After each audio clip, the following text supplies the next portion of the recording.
All right, here we go. BG Knockout. What's happening? Welcome back. I Back like the sweatsuit. Young, rich, and ruthless, man. Real G, stay rich and ruthless. You know what I mean? This is, I guess Eric and Big A, one of Eric's friends that, grew up with him or whatever. Oh, because that's his clothing line? Well, it's all of ours. Like, we all have a piece of it. But we only made a few pieces for us, but we're going to try to print a bunch of stuff. Well, yeah, after this interview. I mean, Yeah. you're modeling it. I mean, y'all check it out. Yeah, dope. That's all right. Well, before we get into the other stuff, we just found out that John Singleton died. Yeah, man. At 51 years old. Big loss for the culture. I knew the guy personally. Really? Yeah, man. John was I used to see him around, industry parties and stuff like that. And he was just cool. He used to talk to me like I was a longtime friend of his or something. So he was a good guy, man, as far as I knew. And I mean, what he did for the culture is incomparable. You know what I mean? So. I mean, yeah. I mean, Boys in the Hood. I mean, you can't say it's the first hip hop film, but it was like the first gangster rap film. Gangster rap, very much close to the reality of what it really is, Oh yeah, no, because I remember. I mean, I didn't grow up in that neighborhood, that environment. I was still like I think in high school when that came out, but I remember talking to guys that were from LA, and I would ask them about the film. They're like, pretty much how it is. Yeah, like they would all. That would be the answer I'd always get. Pretty accurate. South Central LA, yeah, it's pretty accurate, yeah. Yeah, I mean that's like rolling 60s kind of territory. Absolutely. And it turned Ice Cube into a movie star. Absolutely. Cuba Gooding Jr. went on to win an Oscar. Wow, yeah. Morris Chestnut went on to have a great career. Great career, still working. Nia Long. Nia Long, yeah. Right. Wait, was she in it? Lawrence Fishburne, yeah. Nia Long? Nia Long was the love interest. Yeah. Yep. And even Regina King too. So Regina I mean, he got some hitters in that movie. Yeah, definitely. And and a few people in that movie died. Yeah, I saw that today, and I didn't know that. The guy who who killed Ricky. I heard. Well, I think he committed a murder and went to prison and got killed by a cellmate like the first few days or something. Was it California? I think so. Whoa. Dookie got killed. I seen that yesterday on Instagram. It was like a gang fight with some like Filipinos or something like that. I don't know. Fight broke out and then he ended up dying. So sad. Yeah, man. I mean that movie really was very close to reality in a lot of different ways. Absolutely. It was based on realistic events in South Central, man. Like I've seen it my whole life, you know what I mean? Lived it, so. Yeah. What was it like for you to see that film when you first saw it? When I first saw it, I was just excited, man, because I was a big Cube fan. So, like Cube was my favorite rapper in between 87 and 91. So, it was huge for me. You know what I mean? Yeah, I mean, I've said it before. Ice Cube in his prime, I think, was better than Jay-Z in his prime. Absolutely. That's not even, you can't even compare them. Yeah. Nah. Yeah. Cube was a monster, bro. With the pen. Pfft. Yeah. I can't think of a Jay-Z album that I like better than America's Most Wanted. Absolutely. Yeah, that was my favorite. Yeah. America's Most Wanted and Death Certificate. And then the Kill at Will, too. Yeah. I love Those were all good projects, but America's Most Jacking Wanted for Beats was... and all that. That was dope. Oh, yeah, He was the first person. It was an EP, yeah, right. Yeah, it was an EP, yeah. Got it. But I mean, shit, besides Boys in the Hood, Poetic Justice, Baby Boy, Higher Learning, Fast and Furious 2. Cultural cult movies. Come on, man. Shaft. All of that. Ridiculous. Yeah, man, just a lot of absolute classics under his belt. And at 51 years old, so young. Yeah, man. I mean, look, I didn't spend no like significant amount of time with John, but I saw him at Snoop's party. Snoop had a birthday probably about 4 or 5 years ago. Dr. Dre came. Everybody was pretty much there. He had Bootsy Collins and Shaka Khan, I think, sing his birthday, sing happy birthday to him. Okay. And that's the last time I seen John face to face. And when I seen him, compared to the other times I seen him, I don't know. It was like something was different. I don't know if it was health, that, you know, like if I was looking at him like, was he unhealthy? It was just something like, I can tell, like he didn't, you know what I mean? He didn't appear to be the same as before. It's like when I saw WC's little brother who passed away, Crazy Tunes. Yeah. The last time I saw him, he looked real sickly too. And he looked way bad. Like he was like his weight and everything was just deteriorating and stuff. But John didn't look too healthy in the face when I saw him that day. I don't know if he was boozed up or whatever, but. Yeah, man. Heart attacks are a motherfucker. Yeah. We lost a lot of people in their 40s and 50s from heart attacks. And actually, if you get the new Apple Watch, you could actually do a setting on it that'll actually detect early heart attacks. It's FDA approved. It's, you know, it's like literally they did tests with hundreds of thousands of people. Oh, wow. And they were able to spot, you know, out of all the alerts, like a third of the alerts actually spotted early heart attacks. Wow. So, I might need to get me one. Yeah, real talk. I mean, think about it. Even if it's wrong, it's like, okay. Yeah, but that was still. worth the extra trip to the hospital just in case. Listen, I'd rather be alerted than not. You know what I mean? So. Yeah, man. I mean, my grandmother had a heart attack. Half her body was paralyzed for the rest of her life. You know, think about that. Half your body's gone. All you can do is really lie in bed and have people clean up after you. Yeah, man. Stay healthy. Stay healthy. We want to stick around until our 80s. You definitely, 90s. you know, the older you get, you have to watch what you eat. You definitely got to stay hydrated, and you should definitely exercise. Yeah. You know what I mean? Keep your heart rate going and just do the best you can, man, with your health. You only got one life, so. Well, the way Warren Buffett, you know, he gave a very good example. He said, okay, let's say that you were given a car. When you first start driving, you're given any kind of car you want.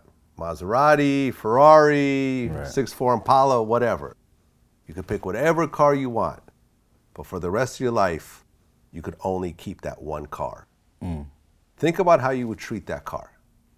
Would you take it, you know, for regular inspections? Would you would have do oil to, changes? Because it wouldn't last, so you would have to. You see what I'm saying? You can't switch the car up. That's the only car you got, and that's an analogy. That was a great analogy, yeah. For your body. You can't go get the new model body. Right. You know? I wish you could, but you can't. You know, all these girls that go to DR and get fake body parts, they still got the same body. Absolutely. You know what I mean? So you only have one body, and if you do not take care of it and maintain it, by the time you get older, you know, it will deteriorate. You've seen 30-year-olds that look like they're 60. Yep. And I've seen young people die from heart attacks in their 20s, so. Oh, one of my closest friends growing up, heart attack at 23, died. Cocaine. Too much cocaine? What, it was Cocaine. crack? I think it was cocaine, just regular cocaine. Damn. Yeah, horrible. He just got hooked on coke, and I think he had a few heart attacks, and then the last one he had he was on Vegas. the Scarface shit or what? Probably. Yeah, he was making a bunch of money gambling and shit, and Damn. just ended up, they found him dead in a Vegas hotel room. 23 years old, closed casket. Family just couldn't take it. You know, picture on the casket. Everybody crying. 23 years old. Yeah, man. That's sad, yeah. Very sad. Very sad. How old was Mac Miller? He was kind of young too, huh? Let's take a look. He was kind of young. Mac Miller was 26. See? 1 year shy of the 27 club. So sad, bro. Yeah, man. A lot of, you know, I just interviewed Fab Five Freddy. He was good friends with Basquiat, who went on to his Is that painting. the art? Yeah, the painting the guy? painter, his last painting sold for $110 million. Wow. I hear Jay-Z talking about the Basquiat. Yeah, $110 million. Died at 27, heroin overdose. Wow. You know, and I'm not saying that drugs had anything to do with Singleton. Absolutely. It's just overall health. Sometimes, you know, like Islamically, the Quran talks about how God measures out things to humans. You know what I mean? Because if he was to give you more, you would destroy yourself with it. Like what Pac Mom said to him in the movie, like they're going to give you the tools to destroy your own self. And I think sometimes people wish for success, they wish for all this money, but it's like a danger. Because if you ain't thinking properly, you're gonna go buy all the crazy shit you think you want, and you probably gonna overindulge in some shit. You know what I mean? Yep. So Yeah, I mean, me and Cassidy were talking recently, and we were talking about your time to die, and he said, you know, he feels that. I feel like situations where stuff happen, like when people get hurt and stuff like that or die, I don't feel like you could prevent those situations. I feel like when you're supposed to die, you're gonna die. So it don't matter if you're on an airplane, if you're in Australia or wherever you at, you're gonna still die when you're supposed to die. I don't think you could like run away from death, or the Grim Reaper is after you and you could just like juke them and get away and live longer. I don't feel like life work like that. The way I look at it is I haven't met any old people who don't wear their seatbelts. right. I think the older you get, you're just more conscious of it. You're more conscious of danger and, you know, and death, and because you're walking closer. I mean, the older you get, the closer you're getting. You know what I mean? So real talk, man. Rest in peace, John Singleton, man. Yeah, a rest legend. in peace, John, a man. legend. You will be missed, bro. He's going to be missed. Incredible body of work that's going to live on forever. People are going to watch Boys in the Hood 100 years from now. Absolutely. Guaranteed it. Absolutely. Our great-great-grandchildren. Yep. Here's another interesting situation that happened recently. Someone that I actually do know, Bun B, had a home invasion situation. Yeah, bro, I heard about it. Shooting like the intruders, right? The intruder. One. It was only one guy? Only one guy. Did he kill him? Did not kill him. Okay. Well, that's cool. But he put him down, though, huh? Shot him like a thing in the shoulder. Well, apparently this guy was going door to door just trying to rob houses or cars, and he ran up in, you know, the wrong house, Bun's house, and his wife answered the door, and he had a gun. Guess he didn't realize it was Bun B's house, because she said, "Oh, Bun," and his eyes got big, I guess. And the dude just like took her keys and ran the garage to grab the car, and Bun just shot the car up, and then shot the dude in the shoulder. Yeah, I mean, I'd have did the same thing. I would have done the same thing. Yeah, absolutely. Yeah, don't come to my house like that. Well, I hit him, and I'm like, I wonder who's the first rapper that's going to use "I'm a shooter like Bun B" in their verse. Probably a youngster, probably. I might do it when I go home. But that was, you know, I'm glad he's okay. I'm glad he's okay. Yeah. And, you know, ultimately, I'm glad the guy didn't get killed. Yeah. Because this was probably someone who was desperate, maybe probably strung a out, or something, junkie. Like robbing, doing home invasions with people still home. That's crazy. That's going to hold him, though, because, I mean, that's a violent crime, first of all. Yeah. So he'll be all kinds of messed up. So you think he'll get like 20 years for something like this? Bro, more. I mean, I know, what is it called? It's residential burglary. It's like a residential burglary compared to a commercial burglary. It's a violent crime because somebody can potentially be home. You see what I'm saying? In his case, somebody was there. So yes, it's a very, what kind of classification of a felony? I think it's the highest classification of a felony you can get, I believe. Well, it's a home invasion. Yeah, that's what I'm saying. Home invasion, murder, kidnap is like the highest. So whatever Texas do, is what Texas do. Because Texas murder people. Like, they'll send you to death, you'll be dead in 2 years. Yeah. You know what I mean? And also in Texas, it's like Bun's not going to get charged for nothing. Yeah. They probably patted him on the back for that shit. Good job, Bun. I mean, he saved his family, so that's, you know. Oh, yeah, man. I mean, because think about the worst case scenario. Could have been Could have killed him, raped his wife. Yeah, that would have been a like story. It could have been like a massacre. Absolutely. Then killed her afterwards. Like, not that I'm trying to put this in the universe, but I'm just saying you got to look at this realistically. Absolutely. Like, you know, and this is why I have guns in the house. Yeah, you should. Shit. Yeah. Come on, man. We live in America, so come on. Yeah. I have, you know, and I remember, I think it was Killer Mike. He's a big gun guy as well. Mike is? Yeah, Killer Mike. And he said, show me any other ethnic group in the world that is 55 years into freedom that would be willing to give up the legal right to own a weapon. And I'll show you an ethnic group that will soon be enslaved or genocide will be inflicted upon them. That makes sense. It makes, you know, I think the reason why after slavery, I read this book, How to Make a Negro Christian.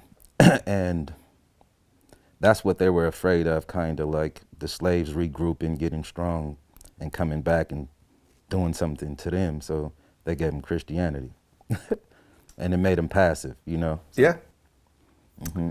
Yeah, man. Christianity. The black reverends, I guess. Yeah. Were like the first black aristocracy in America. They were the ones that were given special favors. Of course, because they kept the other ones in line. Exactly.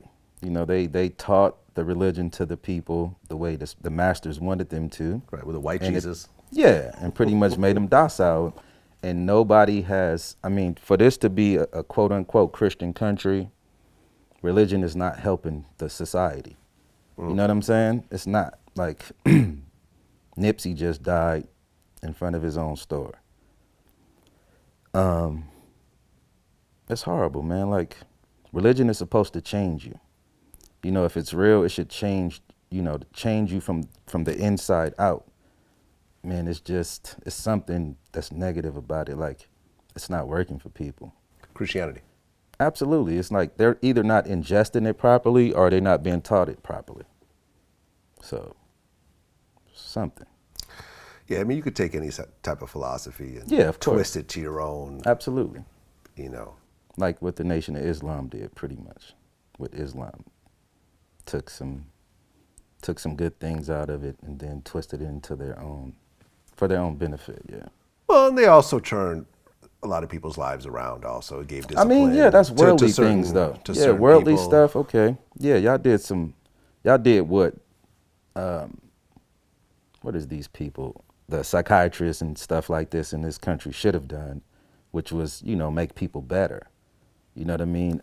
They you know, they got some worldly success, but spiritually, they're dead spiritually, if you ask me. Well, I don't know enough about it to I'm just comment saying. one way or another, but if that's your opinion, then, That's my opinion. That's your stance. Yeah. You got to respect it. Well, let's get into the Nipsey thing. Mm-hmm. How did you react when you first heard that news? I was in the studio on a Sunday, right? Was it Sunday when it happened?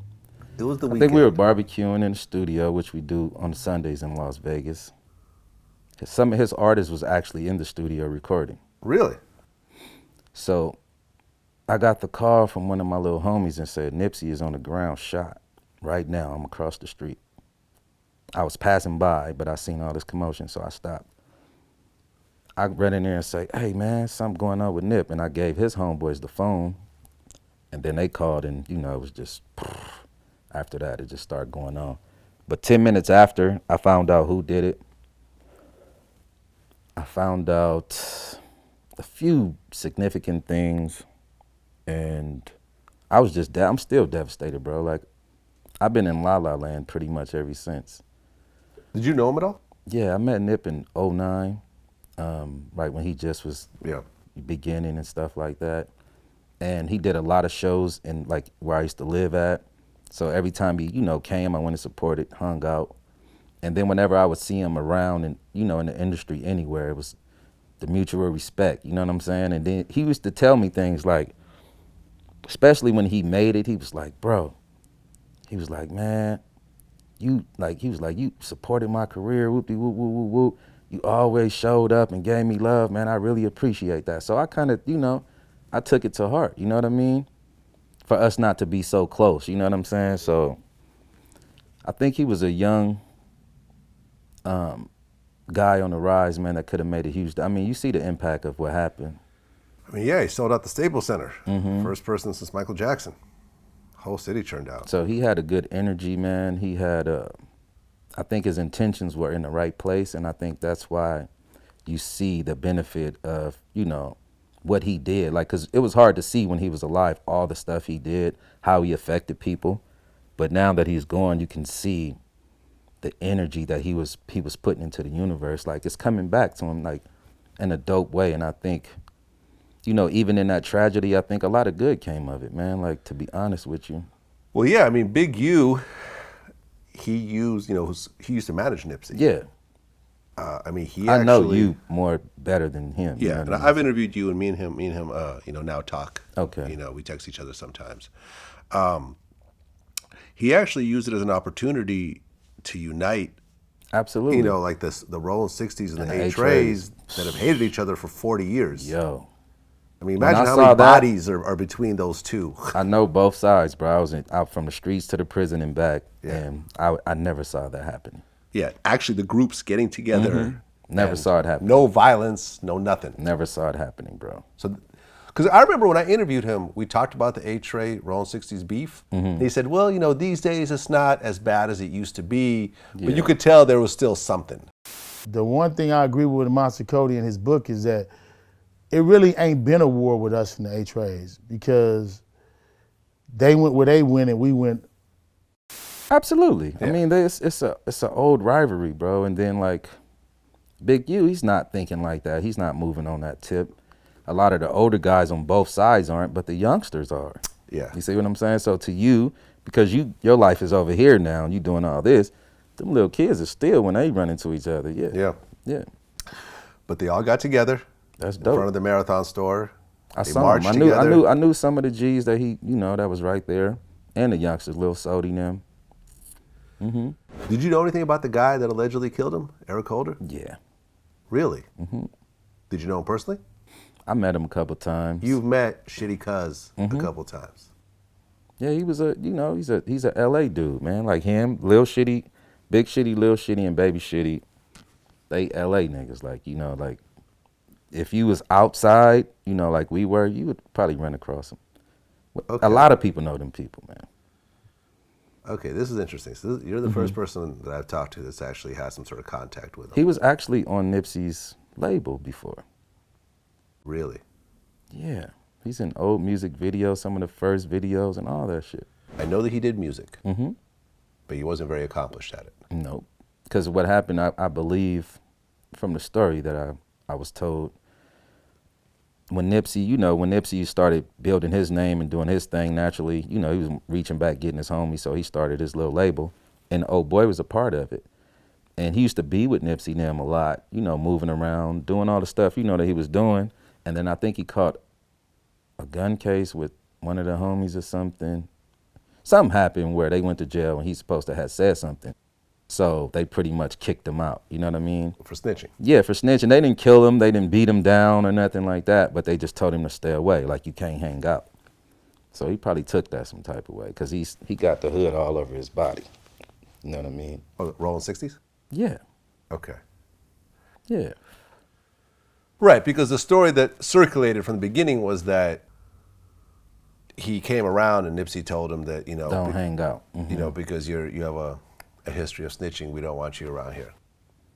That was respectable. He should have respected it. But some people, like somebody put it to me like this, like he probably felt like, bro, I did all this shit for the hood. I got this shit all tatted on my body, and you gonna tell me I can't hang in my own set? Like, so he probably took it a different way. I don't know.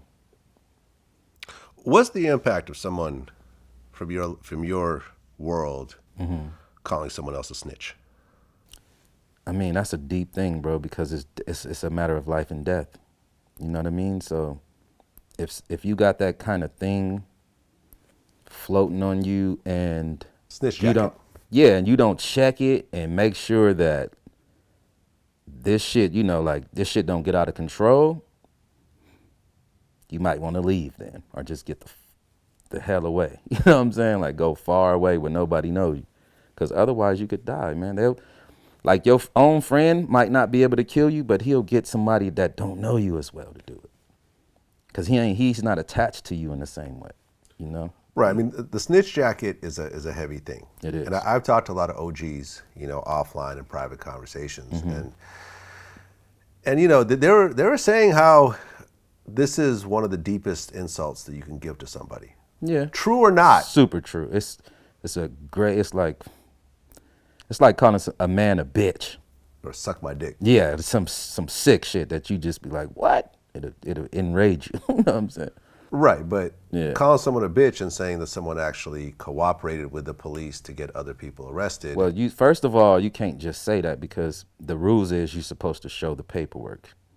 And then you got to know if the paperwork is real, because they doctor shit. You know what I'm Right. saying? So you got to know. That's what you're supposed to do. Yeah. And then some people go by this rule. It depends on who told them. They take their word as law. You see what I'm saying? So they don't got to see no paperwork.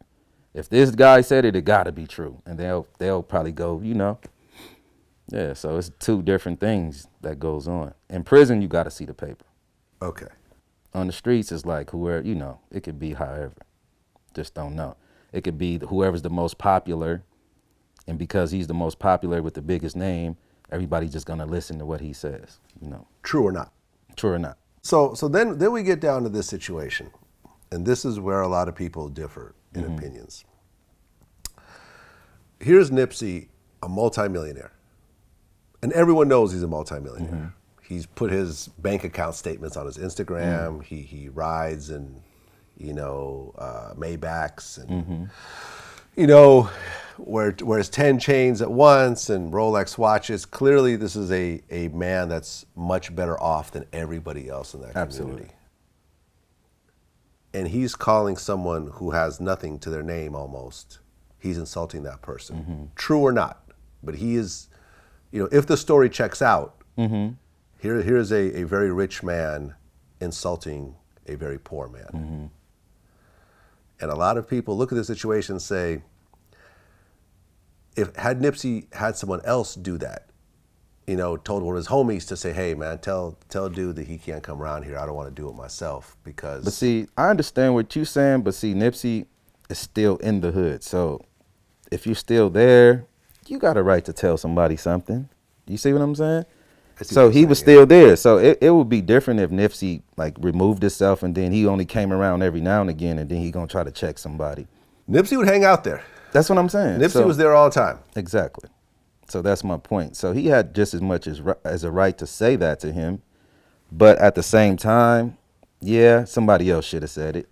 Absolutely. I'm not saying that he didn't have the right to say it. I understand what you're saying. He has the right. Anyone has the right to say anything. Anything. But I can say whatever I want to you and deal with the ramifications. Because no, you're supposed to use discretion, bro. You know what I'm saying? Like if I'm not in the hood, I can't be calling dogs of what's going on around there from 20 cities over. I can't do that. Yeah. I wouldn't, just logically, I wouldn't even try to.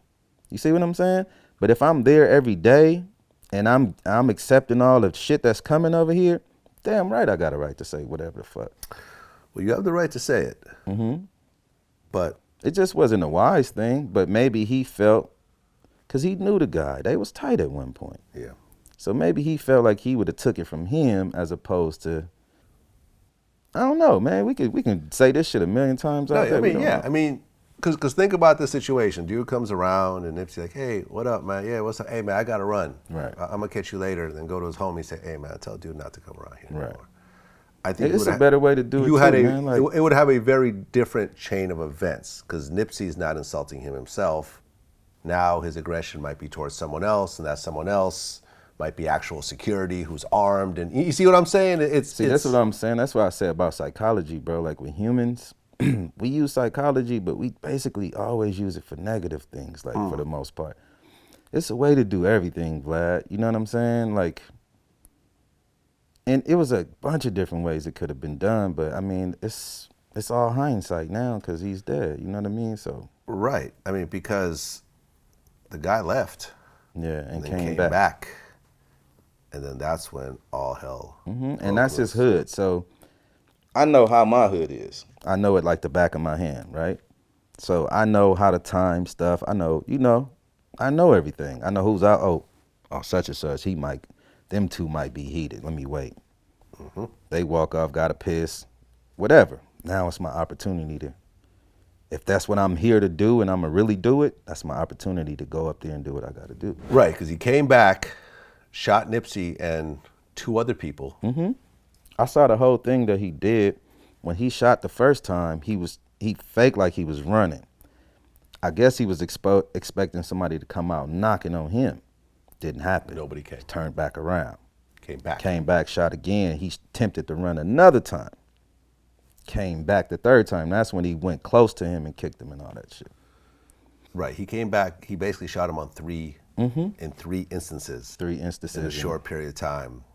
In a matter of seconds. Had someone return fire or even ran out in some sort of intimidating fashion, there's a reasonable chance that Nipsey would have just gotten shot, recovered, Absolutely. wrote a song about it, Absolutely. and become an even bigger figure. That But shit, the fact that it bothers me to no end that nobody was out there, yo. Like, and even the people that was there, like, and I understand that place is hot, you know, the police come and all that, but that's a part of the game, bro. Like, y'all golden egg is right here. You don't never leave him in that situation. I wouldn't give a, like, you don't do that, bro. Golden egg, yeah. Yeah, I mean, you pretty don't do much the that. one that's helping the whole community, the don't- one who's employing people, You don't who leave owns him the property. unsecured for no amount of time.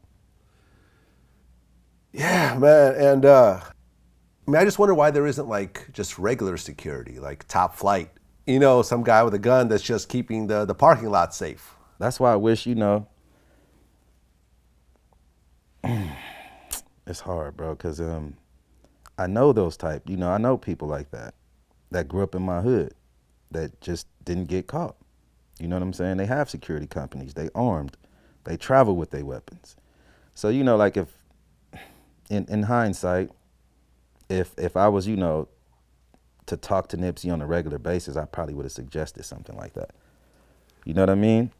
Yeah. Because, come on, man. I interviewed Kerry Lathan, who got shot. Who was the other person? The guy, the older guy. He had just got out of prison after 26 years for doing a murder. And he was just there to get a T-shirt. That was it. Go to, you know, went to Nipsey to get like Just a hung shirt. around too long, huh? And just happened to be there at the wrong place, wrong time. He got shot, chipped his spine. He was, you He's know, paralyzed now? I don't think he's paralyzed, but he was in a wheelchair when I spoke to him because they tried to violate his probation. Okay. But I heard he beat that, right? Yeah. That's interesting because usually when you're on parole or probation in California, bro, you get shot, you going back to jail. Period. There's nothing you could say. Like, I mean, that was the cases with everybody that I seen in my past. Well, yeah, I mean, he got shot and they tried to violate his probation or parole. I'm not sure which one it was for Then they did a associating, petition for him and all associating that. with a known gang member. Well, we did the interview. We raised, I think, close to $20,000 for his GoFundMe page. So awesome. And, you know, the video got almost 1 million views. And then Meek Mill posted about it. And then all these TV stations started calling me to use the footage in their reports. Next thing you know, they're announcing they're dropping the charges against him. And he got out.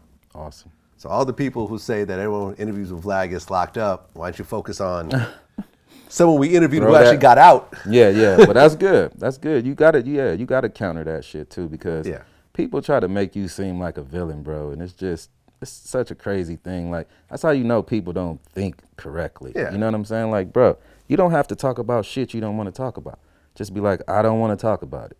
Next question. Period. That's it. I Like, can't make you come on, talk, bro. Like, that's. Well, yeah, man. So a couple days later, Eric Holder got caught in a mental. Yeah, he was trying to use that new law.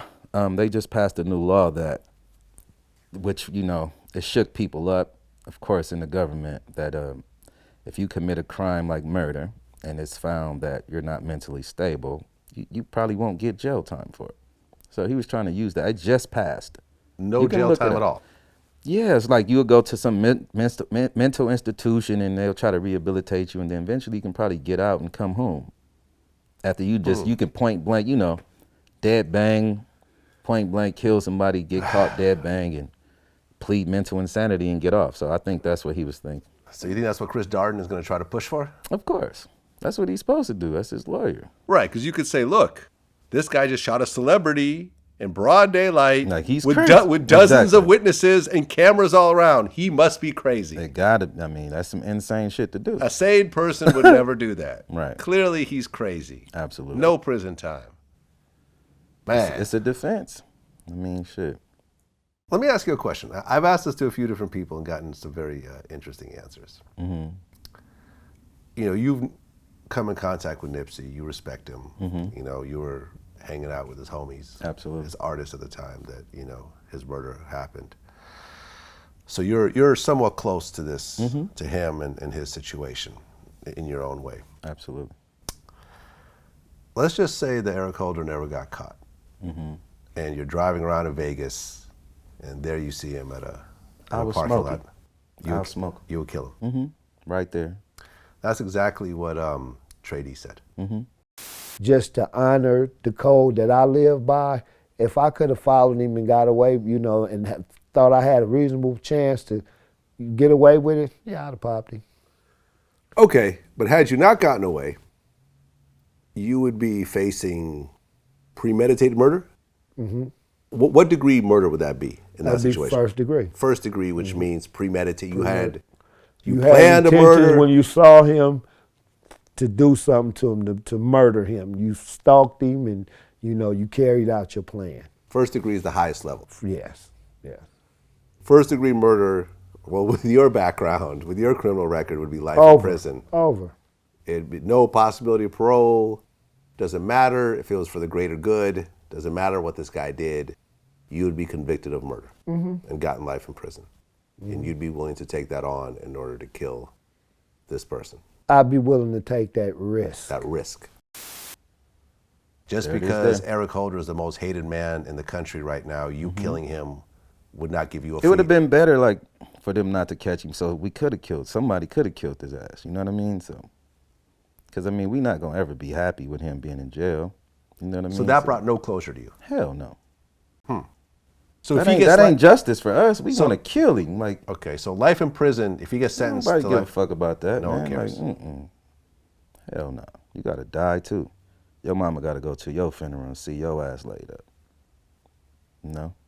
So you would risk your own freedom? Absolutely. Okay. For the right reason, yeah. And you in a heartbeat. And this situation would be the right reason? Absolutely. Absolutely. So calling the police is not an option? No. No. Hell no.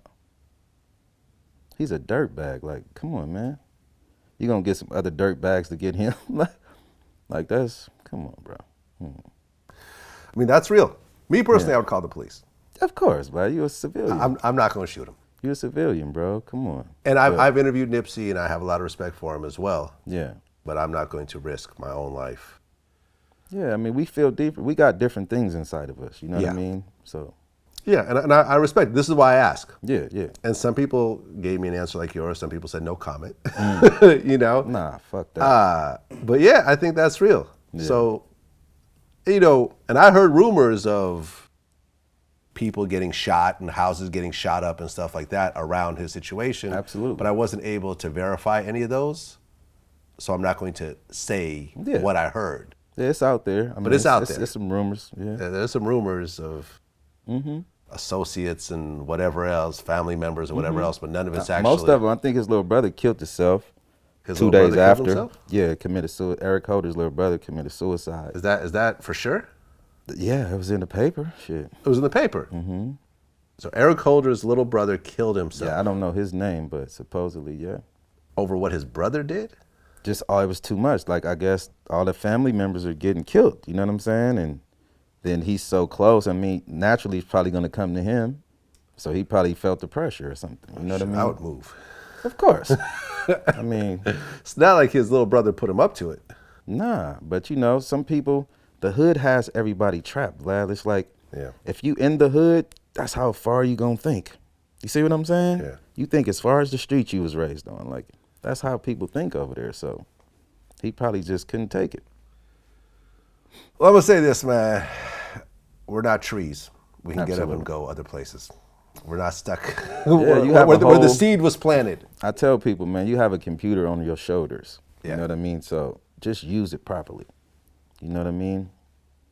And most people just can't think outside of what they was taught or what they're about, and it's just horrible. You know, then there's the discussion about giving back to your community, giving back to your hood.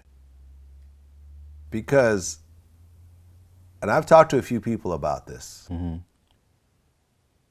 they couldn't really name anyone they knew, especially rappers, artists, whatever, that went back and started businesses in their own neighborhood.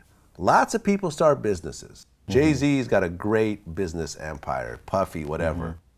Not in the hood, None of though. these places, there's nothing in Marcy. You know, well, Puffy's not really from the hood, but I mean, Yeah. But I you know look what at these people, they're not starting businesses where they grew up. Well, it Nipsey don't- was very unique. Yeah, he worked, man. He was. I think It's hard to do, Vlad. With the type, it depends on the type of person you are. It depends on your status in that neighborhood. Cause you know everybody that's coming out rapping about the hood ain't necessarily nobody from that. You see what I'm saying? They probably only became somebody once they actually made it, and now everybody like fuck it, they just gonna ride the wave because like a Suge Knight. Exactly. You know, and this is not a knock towards Suge Knight, but it was Yeah, established exactly. with the That's a interviews I've perfect done example. with Mob James and whatever else. Suge wasn't banging as a teenager. You know, he came once he got rich. Once Death Row blew up, he went back and started bringing all the Pyrus, and then he became part of that later on. Was Suge ever like made a Pyru himself, or was he just the money guy? Suge was the money guy. Suge was never, like I said, when we did Budweiser Superfest, he asked me how many bloods I can get, how many you want, and from there, with his money and everybody cleaned to Suge, because now he got money. Now, okay, I'm gonna buy you this, I'm gonna take care of this. That's how Suge bought his way in. Now I got my brother and all these guys coming from the penitentiary, and the guys that my brother brought, it was, you couldn't look at Suge wrong. So now they accept Suge as one of us. He live in the neighborhood. He been living in the neighborhood, so he's one of us. Right. But farthest, you know, putting in, you know, breaking bread in the neighborhood, he never did that. He was not that OG figure the whole time. Right. But even he didn't really start businesses in Compton like that, did he? Nah, not that I know of. Yeah, I not mean, that I know of either. like I said, it's hard to do, but it don't mean that people don't give back. You know what I'm saying? It don't mean that people haven't helped people a million times over where they from. You know what I mean? But starting a business, you would have to be a business person. Like, you would have to be about business, it would seem to me. You know? Well, yeah, I mean, when I interviewed MALIK YOBA, he said something interesting, got a bunch of people riled up. He said that Tupac talked about helping the hood, but Nipsey actually did it. Tupac talked a lot about what we need to do for the community. And obviously, with his mother, Afeni, who was a Panther, and, you know, by extension, the breakfast programs, and education programs, and all that kind of stuff that he was steeped in, he spoke to those things. But Nipsey was actually doing those things. The interesting thing about him is that he wasn't on everybody's radar like that, right? And I think that it's the tragedy cracked open the truth of what dude was really doing, and that's what fucks people up, because you realize, man, this dude was really doing it. Nah, Pac helped a lot of people, bro. Pac went broke helping people. Do you know that? Right. All the time. No, I know that, and I'm close to the Outlaws and stuff like that. And Pac was supporting his family. Absolutely. and All of his supporting his little friends. homies and stuff like that. Man, he pretty much raised Napoleon them, like. Right, 100%. Yeah. 100%. I'm not doubting this at all. But Pac, I think, was more of a pure artist. He wasn't really a business person at that stage of his life as a Probably 25-year-old. not. He probably couldn't get there because he had too much controversy, bro. Like, Right. Every time he probably got to a point where he thought he was going to do something, here comes something Here else. comes a new lawsuit. Here comes a new So arrest. he probably had intentions. Yeah, but- I mean, Pac essentially died broke. Yeah, I know. He had a few $1,000s to his name. Now, he had millions coming, and this is established. No, I know about this. Yeah, he had 1,000,000s coming, but at the time that he died, he had like $10,000 and a bunch of leased cars. Whereas Nipsey, I think, took time to start businesses and stuff like that, which took away from the amount of time he had to work on music. Because Pac, look how much music Pac had. Yeah. Look how many more songs Pac had. Well, Pac would do a lot of songs in a day, too. Exactly. I don't know if Nipsey did that. No, Nipsey was a slower. I've heard stories that Nipsey took forever. Yeah. You ask for a verse for Nipsey, you might wait 6 months for it. Well, I mean, tied up with all this stuff, maybe. Yeah, that's what I'm saying. Like, he had a lot going on. He was more of a business person. Yeah. Not to say one is better than the other. Yeah, absolutely. Not to say business people are better than artists or But vice see, Pac versa. said that he was going to spark the brain that sparked the change. Yeah. Nipsey was a Pac fan, as are many artists. You know what I'm saying? So you can look at it that way. You know what I mean? Pac probably felt or knew that he wasn't going to get the chance to, you know, maybe somewhere deep down, he probably felt, I'm not going to get the chance to be you know, to build like Nipsey and stuff. But I'm gonna spark somebody's brain from this music that's gonna do it. And somebody still gotta carry on what Nipsey did. See? It gotta keep going. It gotta get better and better and better. God willing, anyway. So Well, Suge, let me get this quote right. Suge said that Nipsey's loyalty to his hood got him murdered. I wouldn't say that. That's a horrible thing to say. I doubt that, bro. Honestly, I think the whole thing is a conspiracy, to be honest with you. I think it's bigger than what the world know. You think? Absolutely. So you're saying that Shitty Cuz was part of a bigger plan? Absolutely. Really? Mm-hmm. And why do you think that? Because if you watch the video, did you watch it? I watched it once and couldn't watch it again. Okay. Well, some quote unquote white guy, a non-black person, when Shitty came from around the building, got out the car, met him right here and gave him something, which is believed to be the weapon he used. After Shitty did what he did, he threw the gun back in the car. It's on video.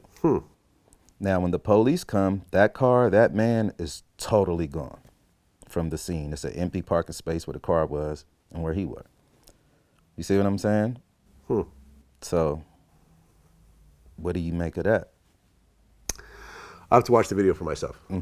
Not that I'm saying what you're saying is not true. Nah, I just seen gotta it watch over it and over and over. And I knew March 31st. We've been getting this.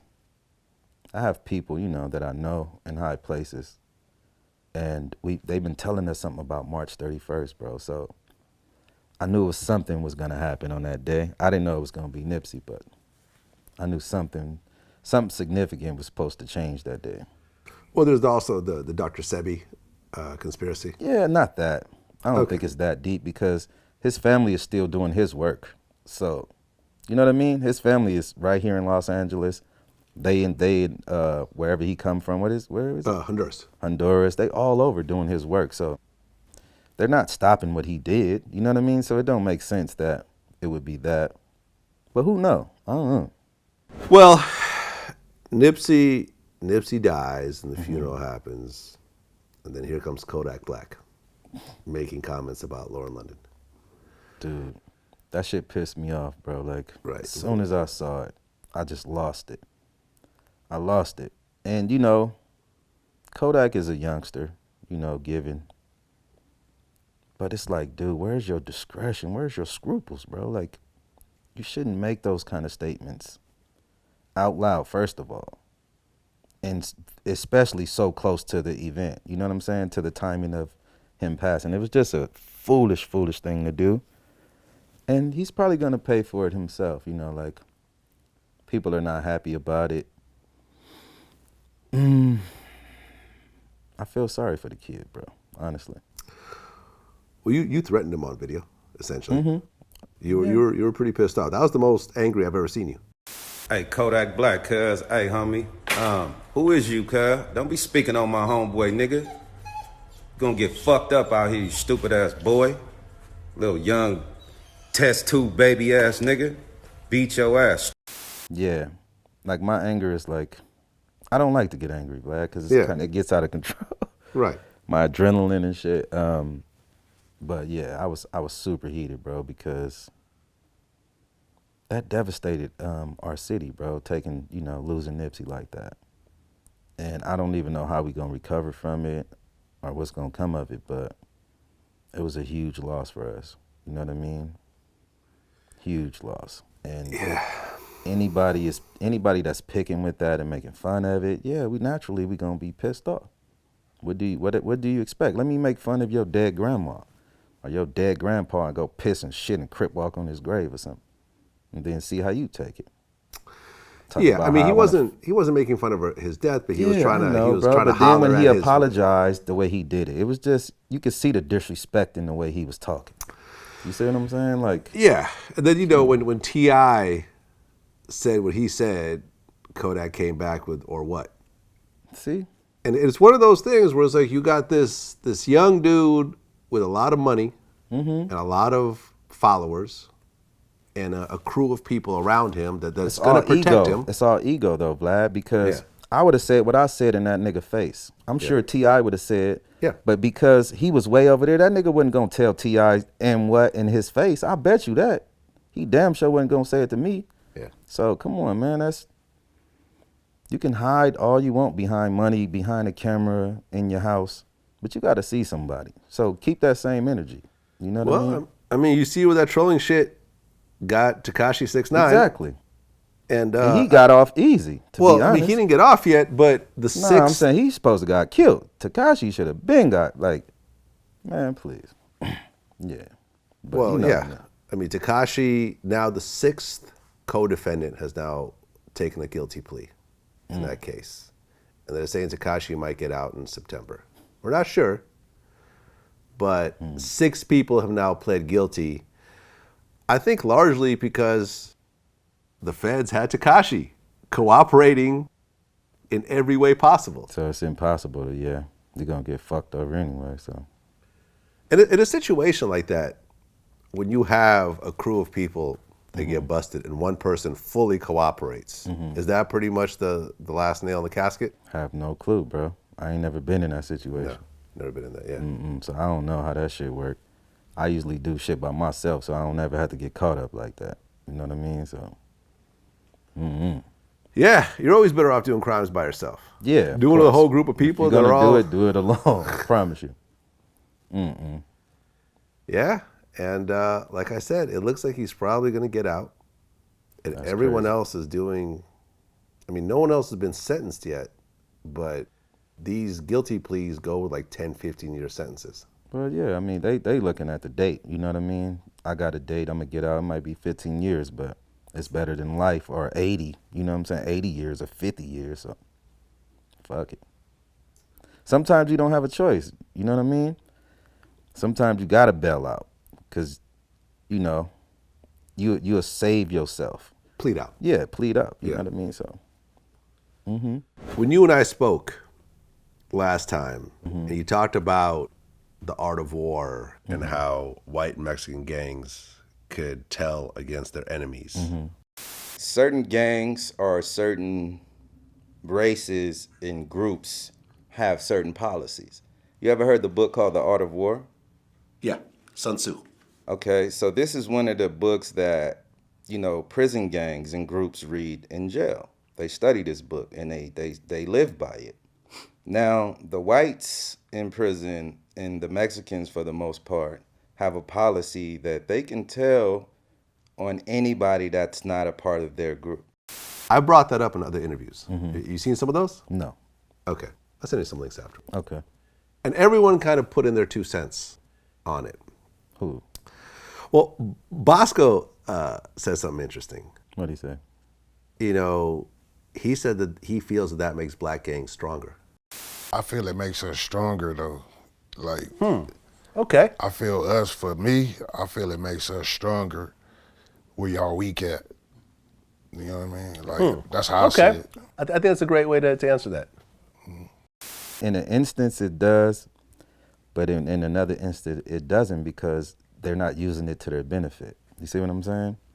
It's like, stronger in what way? What do that mean? I guess just the unity and the trust between members. That's how I took it. See, I don't think so because theirs is like their unity is mostly by fear. Like they make their people afraid to snitch or afraid to, you know what I'm saying? Ours is pretty much come as you are. You just can't be a punk around us. You know what I'm saying? If something go down and you bust her out, you tell, then that's when we draw the line with you. But we don't really like sweat people like that. We don't make our people fall in line and, oh, you gotta work out. We don't do that shit. It's a little bit more freedom with us too, so. But it don't make us better. I don't know what he mean. Like Stronger, he said. stronger. I don't know what he mean. I really don't. I don't understand. Yeah. Well, I think a lot of it also goes into, you know, who you allow into your gang. How do you know though? Well, meaning like you look at a Tekashi. Yeah, I it's mean, that was a like- dead giveaway though. You're But some making people this got guy- the look and the, you know what I mean? So you can't, some people are real sharp and, you know, tactful with hiding who they are on the inside. And sometimes you don't know until something happens. That's why you have to test people, man. Like, you have to test people before so you will kind of know how they will react. Right, because I think, like with Tekashi, I think what really got everyone really like shocked in the beginning was when he did, I think it was the Gummo video where he had like 100 Bloods in Brooklyn. I wasn't watching them, bro. So you weren't watching, okay, but that's what it was. It was in Brooklyn, and there was like 100 Bloods, all of them with red bandanas, and the video looked crazy, and it's like no one had ever seen something like that in New York. Yeah. Yeah, I've never seen a video like this. Exactly. In New York. In New York, in Brooklyn. It's just, you just never seen it. Right. So here's this dude commanding this army of Bloods, and he suddenly now has this image of this King Blood type figure. And then look, when the pressure goes on, he tells on everybody. That was horrible. That's what I'm saying. It's like the older guys who are Bloods and who, you know, got the scars and stripes for this thing should have checked that shit at the door. That was their job. You see what I'm saying? You don't let no rainbow hair kid represent y'all or act like he's the king, like, unless he's really that. Now, if he was really that, it would be a different story, but he wasn't. You see? So, come on. I don't know. Yeah, man. Well, I interviewed Michael FRANZESE. Michael FRANZESE. I saw that interview. You saw that? I'm like, I admire that guy. Like, I admire his mind. I would really like to talk to him personally without cameras and all that, just to really, because, you know, we fascinated with the mob, bro. Like, come on. Well, it's the actual, he's the highest ranking member from, you know, one of the 5, you know, New York Italian crime families to The ever Gambino walk family, away. right? Well, he was Colombo. Colombo family. Colombo, yeah. The highest, he was a captain in the Colombo family. The only person to ever walk away without getting killed or go into witness protection. In the process, he stole probably hundreds of millions of dollars from the government and from other people and the such. He's a real gangster. The real gangster. He said something interesting. He said that, I want you to understand that everybody talks about murder all the time. It's the most serious thing, and it is, that people attribute to the evil of that life. But here's the way we looked at it, whether right or wrong. When we come into that life, we take an oath. And at that time, we're told if we violate the oath, we could pay for it with our lives. And your best friend might be called upon because the life becomes before anything. Now, we weren't random killers. Murder was taken extremely seriously. It could only be ordered by the boss. There was always discussion about it. And, you know, we weren't doing drive-by shootings. We weren't just randomly killing people. You know, it was confined to us. And when I say us, it was we that knew that we could pay the price if we made a mistake or we did something wrong. Now, what I said before is that I saw people die for, I don't think they should have, because the life gets corrupted. But I always want to say this, we weren't random killers. We didn't go around murdering people. It was taken very seriously. And I think that's a wrap. You know, you see all of these wars. Well, who are we killing? We're killing each other. so I think he was almost a shot towards black gangs in a way who do drive-bys. I mean, the movies show it different. So, you know, whether the movies are lying or not. He said some of the movies are accurate, most are not. Donnie Brasco, like I said, they took the dramatic liberty there, but it was pretty accurate. Casino is actually my favorite movie out of the Yeah, I genre. like Casino. Casino was good. But not accurate. Not really. Not really. And you said Sopranos is completely inaccurate. If a mob boss was ever visiting a psychiatrist, he'd be in the trunk of his car by the end of the week. Okay, so, I mean, he would know better than us, so I don't know. Yeah. I mean, it's just an interesting perspective. Saying Yeah, I that they mean, the only- mob, this is what I tell the gang members. I'm like, yo, so we've been gang banging pretty much for close to 50 years. What have we accomplished? Do we have any stake in any city? Like, you know, Vegas is the mob. Miami, Vegas used to be the mob. I don't nah, think bro. still They the went mob. corporate, bro. They went corporate. When you watch the John Gotti, you ever seen a John Gotti movie on YouTube? He actually said that was one of the most realistic. I'll tell you what I think the best mob movie, one of the best, it's not as notable because it wasn't a theatrical release, but the HBO movie Gotti, where Armand Asante played Gotti, I thought that was brilliantly done. Extremely, it was about as accurate a movie as you're going to see on that life, certainly on that story. I don't know if you've ever seen it, but if you haven't, go on HBO, go and watch it. It was great. The guy that John Gotti took out was trying to tell, he said, John, the world is changing, John. See? We can't do it the old way. We got to update this thing of ours. We got to go corporate because it's out of control now. Too many people have been indicted from all these families, all these snitches. We got to switch it.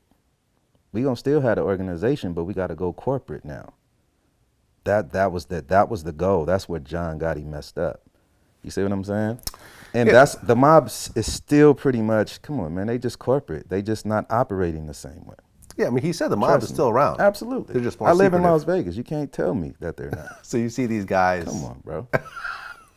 And they don't look like that. You know what I'm saying? They don't have that look, but if you know, you know.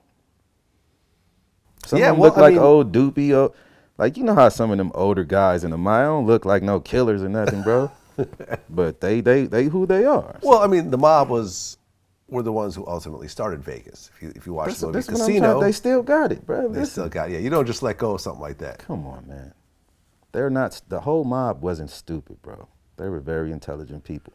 But what I was trying to say is that they had a goal, and their goal was to get some stake in America, to have some claim here, which is, you know, wealth, property, businesses, things to keep this thing going. The gang members didn't do that. Yeah. And I believe it's because the majority of the original people of the culture, they wasn't that bright. You know what I'm saying? They were bright in the instance to amass a bunch of people, but they didn't know how to move them to, you know, into elevation. You know what I'm saying? Like they pretty much pushed them down instead of bringing them up. You know what I mean? But with all that power, you should have something. Well, yeah, I mean, it reminds me of my interview with Mob James when he said that at the end of the day, you said that everyone is still in the hood. No one has any money. No one even has a nice car. We ain't got one millionaire. We ain't got $1,000. We ain't got not one man prospered from that. Not one. Everybody is back where they at. And when I say that, a lot of people get me twisted and saying that I'm bitching about what we got paid or where we at. Take your licks. I take my licks. I'm the first one to admit that if I can do this again, I'd get paid. And everybody else would be getting paid. And this guy lost his own brother. It's sad because they didn't have a script, bro. Like the code to gangbanging is you can't be a fag or a snitch. Them is the only two. There was the basic, the 1974 code, bro. The G code. You can't be a faggot or a homosexual person or a snitch. Wait, so who made this code? Whoever started it. So you can the Crips, Bloods, or just period? Both. I mean, it was both. You know, it wasn't. Okay. It wasn't distinguished at first, Vlad. You know what I'm saying? It wasn't. It didn't have no colors. It didn't have. It wasn't a divide in the beginning. But there wasn't no divide. But there are gay gangsters out there. I mean, if they are, who are they? Well, for example, we don't accept that. Okay, so for example, like, you ever watch The Wire? Come on, that was Well, over there, hold on. Yeah, yeah. But Omar from The Wire, the gay character, is based on a real person in Baltimore. Okay, It's based on an actual gay gangster out there who really put in a lot of work. Baltimore, though, so I don't know. I don't know what Baltimore, like. Okay, but in LA, you can't be gay. Hell no, bro. Like, come on. Hell fucking no. No. I never knew that. Yeah. So there's nothing wrong with that, but that's from 1974. It's 2019. The world is not the same, huh? The world is changing, John, like what he tried to tell God. So it's like, you got to update it, bro. We got to be smarter, like, and we still have the manpower to amass something, but we're not using it for the right reasons. And it's like somebody have to interject something, you know, like what Killer Mike is doing, the Coca-Cola and all, you know what I mean? Cola Like, and the blood pop. Come Yeah, on, bro. I interviewed him about that. We talked about that. You get a group of Crips and Bloods to create their own products. There we go. Cripa-Cola. And there's also B-Pop. Blood Pop. Yep. Blood Pop. There's also B-Pop. And they're coming to market. These are the prototypes. These are the bottles they send and say, hey, guys, tell us how you like it. What do you think? And yeah, that we helped Yayo, Noonie, Murdo, and AC who are members of a street fraternity get out and start a business, and some brothers from the other side. And we're in the process of bringing that to market. There's going to be some other cool stuff around it, T-shirts, you know, cup holders, stuff So you're like that. actually putting this out. This Yeah, is not absolutely. just like part of the episode and then it's going to die off. It has to come out. Part of my prerequisite for doing a television show is we have to bring things into the real world. We have to have real world solutions. I need you guys on the other side of the camera to really do Black Friday. I don't care if you just go get barbecue or go for tacos from the Black-owned taco place. Just do something though to do that, and then the businesses that are supported find a business to support. So I want you to take that in action. But that's what I'm saying, because he's a thinker. You see what I'm saying? He's a reader, he's a thinker, and he probably has, he's probably clean on the inside. Like his heart is probably in the right place. You know what I mean? So he can see stuff. I mean, I remember I was talking to one of my homies about this, one of my Crip homies, and I'm like, how come you guys don't make your own blue rags? Doesn't that seem like the most obvious thing in the world? The khakis, we should have owned all this shit. All this shit. The All-Stars, the T-shirts. Everyone is emulating. Like, you know, if you're talking we about should have incorporated the word, first of all, or made it, you know what I'm saying, patented or something. Yeah. The neighborhoods, the streets, everything that we're about, we should own it instead of just talking about it. Living and die for something that we're not really attached to in that way. We're emotionally attached to it, but it's backwards, Brad. Like, it is what it is. Well, yeah, I interviewed China Mac. He came from the Chinese gangs in New York. I saw it. Yeah. You know, I said, you know, when you were active, were you guys drug dealing? With the community, you know, the Chinese people was always, you would never really see us selling drugs in the community. You know what I'm saying? If anything, we would get the drugs and push it somewhere else. You know what I'm saying? You wouldn't see that, you know, and I wouldn't say that, it was because, well, I wouldn't say the majority of reason of why that was so is, I'm sure a piece of, like a good part of it was that we didn't want to give it to our own people, you know what I'm saying? But another big part of it was that we knew that when we do that in our own neighborhood, it's gonna make us hot, you know what I'm saying? So like, you know, the smarter thing to do is get the drugs and put it somewhere else so our community isn't hot, so we can have a little more, you know, shelf life and doing whatever we're doing, and we can get more money and we can, you know, make ourselves hot, you know what I'm saying? But if we're on the corner selling it, you know, it's hot, you know what I mean? So the police is gonna come and that's gonna be short-lived, you know what I'm saying? So I guess, you know, the Chinese gangs always looked at that and always took that into consideration. How old is he? I don't know, mid to late 30s. Okay, so he's seen what happened before. So he pretty much learned from our mistake, or they probably learned from our mistake. Well, that was a thing in the mob too. You couldn't deal drugs. That was supposed to be a principle. It's also, I mean, the Chinese, you know, the Chinese gangs are different. Well, they you know, they have their own set of rules and their own, you know, set of morals and stuff like that. But I mean, it was just interesting because you look at most, you know, Crips and Bloods that are selling drugs, it's usually, you know, they're controlling their own areas and they're selling drugs in their own areas. That's how it always been. That's how it always is. But think about how fucked up that is. Yeah, I don't think they knew that. I don't think they foresaw the impact that it was going to have in the future, bro. Like, they was just looking at the money. You see what I'm saying? I mean, I've interviewed people that have said, you know, I don't remember who it was, but have said that they've dealt drugs to their own mother. Me, my grandparents, yeah, my aunties and uncles. Yeah. You dealt drugs to your Absolutely. own aunties and grandparents. Really? Yes, I did. How do you feel when you say that out loud right now? I hate it. You hate it. I apologize to everybody for everything that I could think of wrong that while I was in prison, I wrote everybody letters. I was trying to make amends. Right, because you know, you could say, well, I'm doing it because if someone else does it, they might give them something dirty and whatever. We was used to doing it, bro. It wasn't considered a bad thing to us. We didn't think that far. That's what I'm trying to tell you. So you can be imprisoned by, like I say, the way you raised, you know, the shit that you grew up learning from people, and you think it's normal. You see what I'm saying? And me, I wasn't the first person in my family that sold drugs or, you know, So I only imitated what I saw in my, around my family. I just followed the people that raised me. You see? Are these relatives still alive? A lot of them, yeah. My grandmother passed in 2015, but yeah. Okay. Did you guys ever have a conversation about this later on? Did they get clean afterwards or no? A lot of them changed because, this has been going, Vlad, since the early 80s for my family. Right.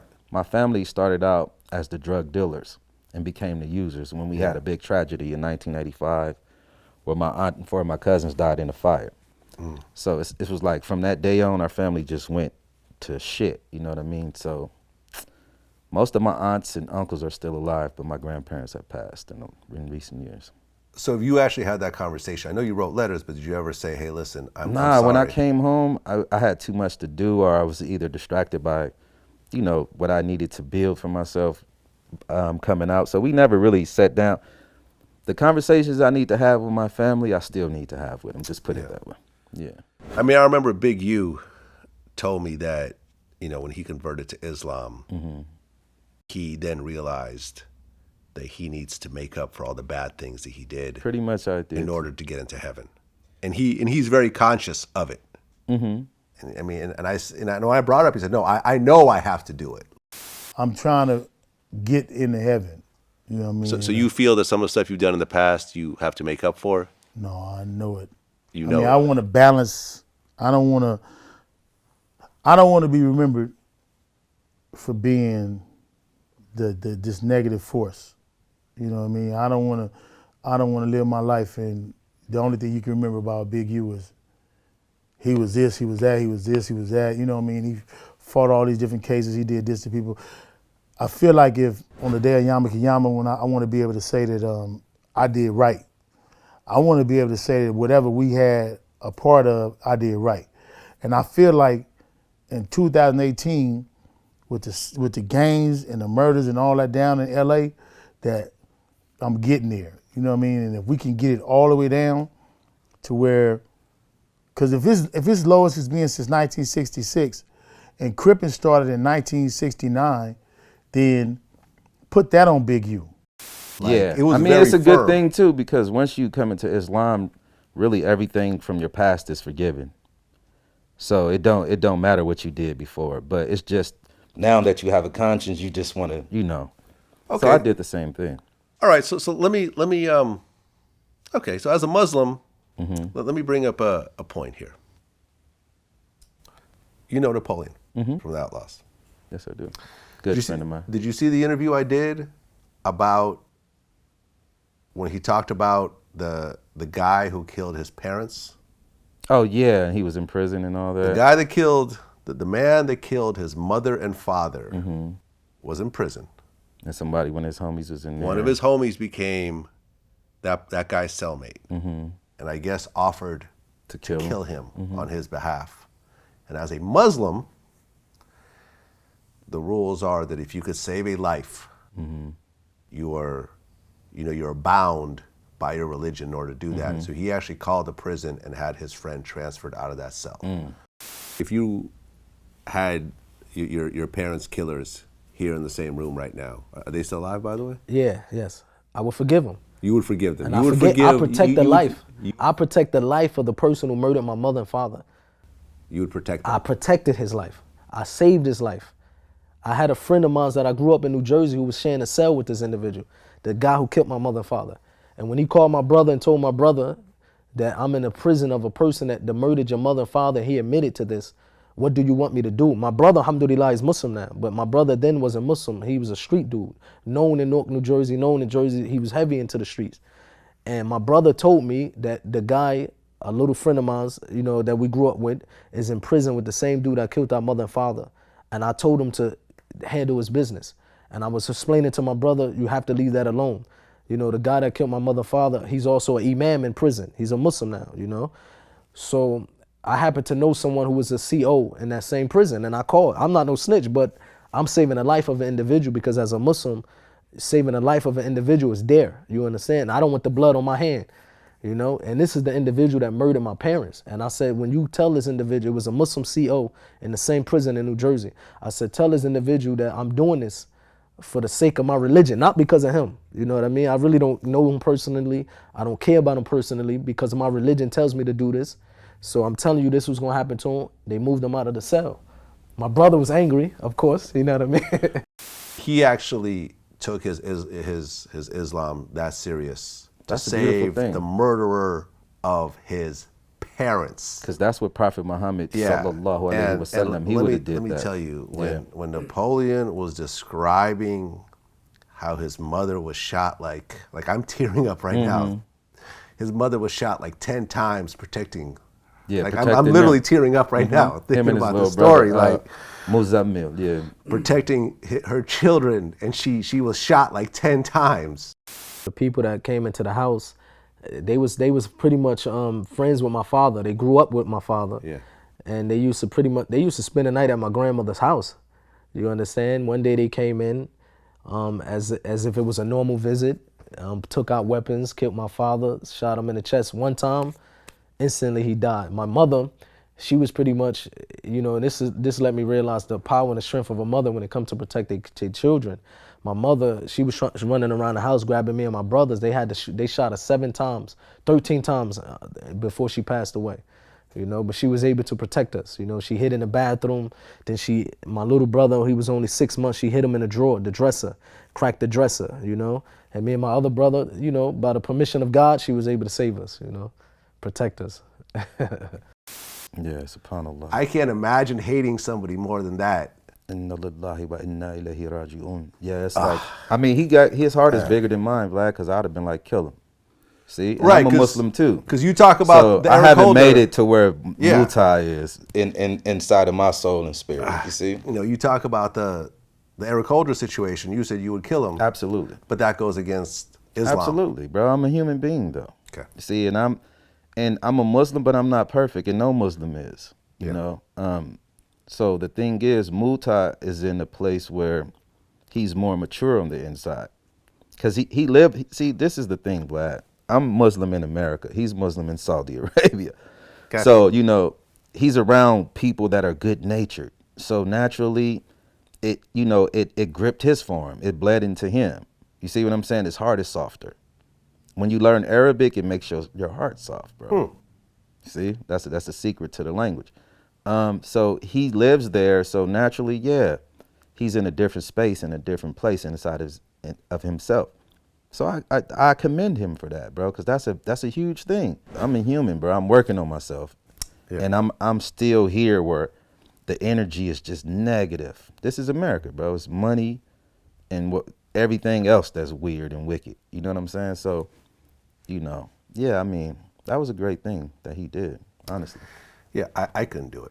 Yeah, Prophet Muhammad forgave everybody that ever did something personal to him. So that's who we were supposed to imitate. You see what I'm saying? So he was just following the Prophet, peace be upon him. That's what he was doing. So peace, Mu. Salam alaikum too, bro. YNW Melly. He was the rapper from Florida that allegedly killed his friends, his 2 homies, and now he's actually facing the death penalty.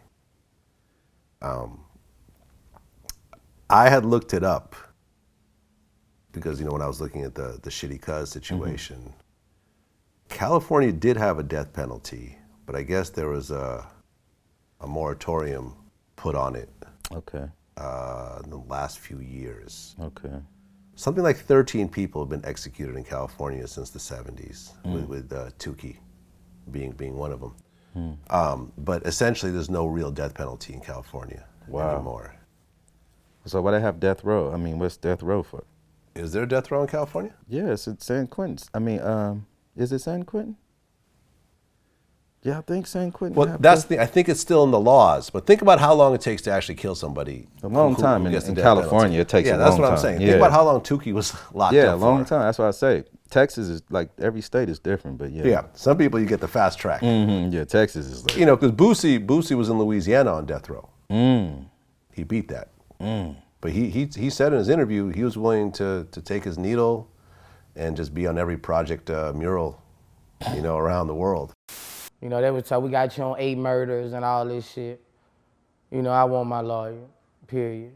You know what I'm saying? They came at me with some shit one time about mailing tea. You know, I told them suck my dick. Suck my dick. You know what I'm saying? Cause you know, my CEOs beat him on a murder charge too. So you know what I'm saying? Like, they was after us, Vlad. They was after me, but you know, I knew they ain't had shit on me. But you know, I'm staying silent. I wouldn't give a fuck. You know what I'm saying? I was gonna go to that motherfucker. I was gonna go to that motherfucking death row chair, a motherfucking hero. That's why I was gonna go to that motherfucking hero to all the real niggas in the world. I was gonna go down that bitch a hero. I was gonna be on every project wall in the motherfucking world, cause I stayed silent. Yeah, I don't know nothing. Yeah. If y'all know all that, what the fuck you need to talk to me for? I don't know nothing. That's not good, Boosie. Shout out to Boosie, man. That's not a good thing. I mean, but if he didn't do it, yeah, fuck it. I mean, at least I'm going to God knowing I'm innocent. Right. He wouldn't tell. He didn't tell on anybody. Yeah. So he held his own and he got out. I get it. And took his 10-year probation and That's what I think Tookie settled with it too after a while. I was like, come on. Like you got to come to grips with certain things in life, bro. Like, and you got to take it like a man. So I get it. Well, YNW Melly, he's in Florida, where they do not give a fuck. They will, whenever you see a crazy headline, usually Florida man is somewhere in that headline. So I mean, is he done with the court process? No, he's just getting started. Oh shit. He's just getting started, and and then the song "Murder on My Mind" became like a charting song. That's horrible for him. Which I guess they're trying to use. Of course they're gonna use it against him. But I mean, what they're trying to say is that he actually shot his two homies and then try to make it look like a drive-by, try to like alter the crime scene or whatever. He's a sick guy, man. I hope it's not true, but God. It just seems in 2019 pretty hard to get away with stuff. Between forensics and fingerprints and gunpowder residue and just depends cameras on how you do everywhere. It, man. Like you can't appear as yourself. That's what you can't do. What do you mean? If you do a crime like murder, you can't appear as yourself. Like meaning you show up as Vlad. Like it's not gonna work because many people know you, right? So you gotta put the makeup on, put the funny clothes on, the prosthetics. Do something. Don't look like whatever. Don't look like yourself. It's a three-legged man who did it. Yeah, look like a bum in the street. It'd be like it was a bum. His clothes is raggedy. He stank. It wasn't you. You see? Like how it's a way to do everything. I remember I asked Big U. I said, with all the cameras and surveillance that happens, does that really make violence, gang violence, less prevalent? And he just looked at me point blank and said, doesn't stop people from getting mad. When you mad, you mad. Yeah. If you upset and you on your thing and you mad because you going. Yeah. Now, it may stop that dude who's not really serious about it, but it's not gonna stop somebody who, if they going, they going. And they really ain't caring in that moment about no cameras, and I've seen it happen. It don't, but it does. It does. It is keeping it to a minimum. You think? Absolutely, bro. Like, come on, man. People ain't that stupid. Like, you might as well just go to the station and say, take me to jail. You know what I mean? Because that's what you would be doing essentially. So that's one of my little homies' complaints in Compton, because when you shoot up a gun in a certain area, it's some kind of like signal shit that'll alert the police like exactly where it happened. Really? Absolutely. They could triangulate a gunshot. Mm-hmm. So they put you in that area, you're now being charged with shooting off are you going to be a suspect, or you might be on the lineup, who knows? So. Well, I mean, there's probably a lot of undocumented cameras also. Never know. There's probably some undocumented satellites. Never know. There's a lot of shit that, they may not be able to use in court, but they could sit down with you and say, I know exactly what happened, and lay it all out to you and have you stress the fuck out. Mm-hmm. Absolutely. When you see gang violence go down and down and down, you think that that's what's happening? I know that got something to do with it. And then the newer gang members just aren't made like the older ones. And that's really, which is a good thing too, because I'm against the violence now, bro. Like I was with it, it's all senseless and it's useless and it's only destructive. There's no benefit. So yeah, I'm naturally, logically thinking, I'm totally against it. So I'm not mad at it going down at all. My goal in my life, in my 40s, is to not be involved in any more violent situations for the rest of my life. Unless you have to. Unless I have to. Yeah. But my goal that's a beautiful goal. is not to get into any more physical altercations. That's a beautiful goal. I've been in, I haven't been in very many. Okay. But it's I was still, going to ask you about no, that. I've been in some. Okay. And some of which I've never talked about, on camera. But leave it at that. Yeah, and I'll leave it at that. But that haven't been documented or whatever else. But I feel it's still too many. A person should be able to go through their whole life without any sort of violence at all. That's the goal. I mean, that would be nice, man. I mean, it would be nice. And maybe we'll get to that point at some point as a culture, because think about how horrific the world was 1,000 years ago. Yeah, but I mean, I'm sure the world had been through peaceful and violent times and different times. Like, I don't think it was just all constantly violent. Like, you know what I mean? You look like the Inquisition. The Inquisition, like, World War I, World War II, like where you see mass murders and that was your people, though. My people. I mean, Russia, Europe. Okay, I'll take that. I'll take that. Yeah, my general vicinity. No, you're right. You're right. Yeah.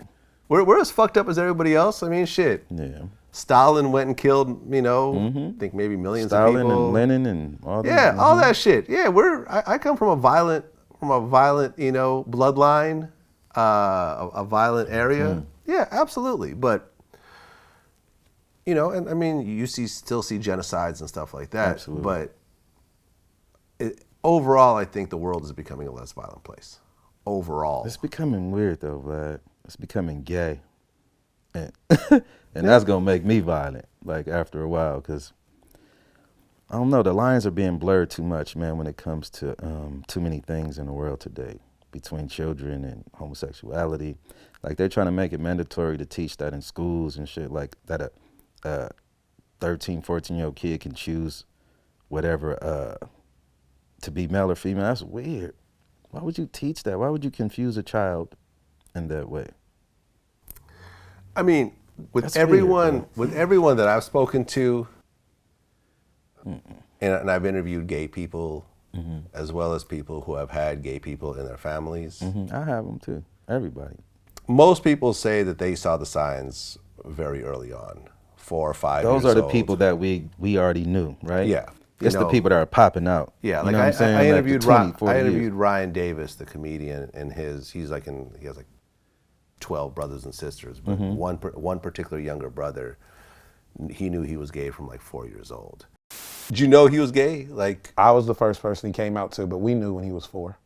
When he was 4? Absolutely. You knew he was gay? Absolutely. What did he do at 4? What did he do at 4? Man, he was more feminine than our sisters. I'm one of 8 children. Okay. He was the most feminine of the children.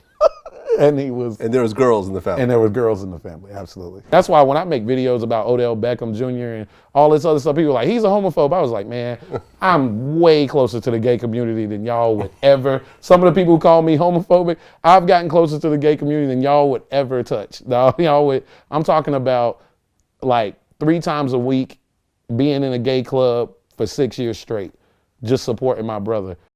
Like, when I was a kid, we seen it in elementary school, Vlad, so we already knew. So that's, okay, you get those aberrations, right? But the thing is, it's like now, you guys, you have these, you got the LBGT community, they have all this power, right? All this money, and they're kind of like pumping it into the society, right? And I can turn around and say, well, y'all using this thing as, okay, we're normal, we can be whoever we want, but gang members are saying the same thing too, right? So yeah, we gang members, we gonna crib, we gonna shoot people. I don't think nobody's right in that instant. Like, don't bring your behavior out to affect everybody else. Well, you see what I'm saying? Like, I don't think that me being around a bunch of gay men won't make No, me Vlad, any more it's not gay. you. You're a grown man that you know what I'm saying? Yeah, I'm talking but about children who are straight, confused. I've been straight my whole life. Absolutely. Like, I've never had any sort of attraction to men. You didn't grow up in this time either, Vlad, as a child. That's what I'm saying. So I mean, I grew up in the 80s, which exactly. was So gay you don't know the central pressure. at You don't know the point. pressure at school. Why is little girls? Why before I go to prison, I didn't see girls in junior high school being openly gay, Vlad.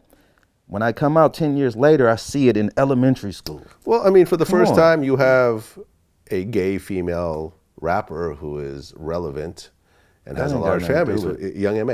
Yeah, that ain't got nothing to do with it. I got young M.A.s in my family. Okay. Everybody in my family ain't trying to be like that. You see what I'm saying? Yeah. I think it's the way they're pushing it, Vlad. It's an agenda. You understand what I'm saying? Well, And it's definitely an agenda. I mean, Yeah, you look come at on, bro. Lee Daniels with Empire.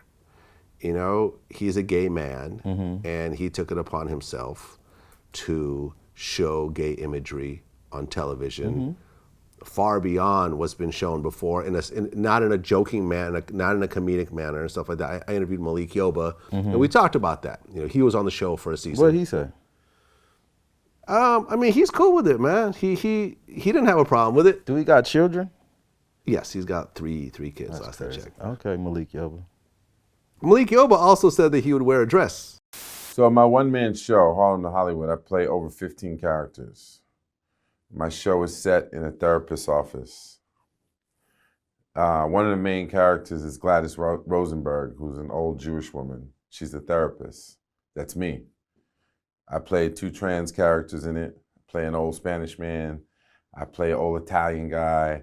I play an old Jamaican woman. So for me, we're vessels. And the goal is to show humanity in all of its fullness. And I'm half man, half woman. My mother birthed me. I'm half of that. And I think for a lot of men, we really have a problem identifying with that side of ourselves because we have some notion that doesn't make you man. Well, you couldn't be a man without a woman. Well, he actually he must wore be dresses. gay, bro. He gay then. Or Think he's he's gay? I bisexual. don't know if he's He gay. gotta be. Come on, man. I mean, with him, he said that, I mean, he does a play where he plays a woman. He also plays a transgender person as well as lots of other characters. And he said I'm that not he's doing it. I he's would more than never willing do to wear a dress just to push himself artistically as an actor. Yeah, whatever. You know, you can do something. You can become an animal. Act like a cow or something to push yourself artistic. Well, you be know, a bird or some shit. But on the other Come side, on, bro. I interviewed Michael Jai White, who said that he would never wear a dress. Were you ever asked, ever had a role where you were going to dress like a woman in that role? Had you accepted it? No, it was a part of a comedy. I was doing a sitcom, and it was just a quick suggestion. I was like, "Oh, kid, I'm not doing that." And oh, okay, cool. It was not, but it was not no conspiratorial type of thing like that.